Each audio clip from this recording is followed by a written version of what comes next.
मेरी चेतना के विस्तार को कौन रोकता है? एक बार सुकरात समुद्र तट पर टहल रहे थे। उनकी नजर तट पर खड़े एक रोते बच्चे पर पड़ी। वे उसके पास गए और प्यार से बच्चे के सिर पर हाथ फेर कर पूछा, तुम रो क्यों रहे हो? लड़के ने कहा, यह जो मेरे हाथ में प्याला है ना, मैं उसमें इस समुद्र को भरना चाहता हूं, पर यह मेरे प्याले में समाता ही नहीं।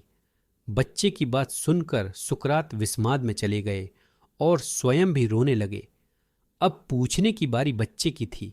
बच्चा कहने लगा, आप भी मेरी तरह रोने लगे हो, पर आपका प्याला कहाँ है?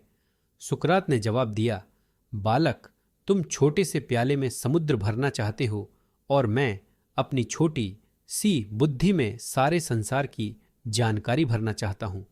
आज तुमने मुझे सिखा दिया कि समुद्र प्याले में नहीं समा सकता है। मैं व्यर्थ ही बेचैन हो रहा था। यह सुनकर बच्चा एक पल के लिए ठहर गया। फिर उसने प्याले को दूर समुद्र में फेंक दिया और बोला, सागर, अगर तू मेरे प्याले में नहीं समा सकता तो क्या हुआ, मेरा प्याला तो तुम्हारे में समा सकता है। इतना सुनते ही सुकरात बच्चे के पैरों में गिर पड़े और बोले, तुम्हारी वजह से आज मुझे बहुत कीमती सूत्र मिला है। हे परमात्मा, आप तो सारा का सारा मुझ में नहीं समा सकते हैं, पर मैं तो सारा का सारा आप में समा सकता हूं। ईश्वर की खोज में भटकते सुकरात को ज्ञान देना था, तो भगवान उस बालक में समा गए।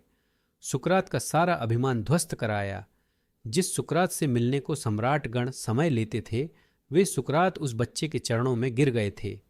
ईश्वर जब हमें अपनी शरण में लेते हैं, तब हमारे अंदर का मैं सबसे पहले मिटता है, या यूं कहें, जब हमारे अंदर का मैं मिटता है तभी ईश्वर की कृपा होती है।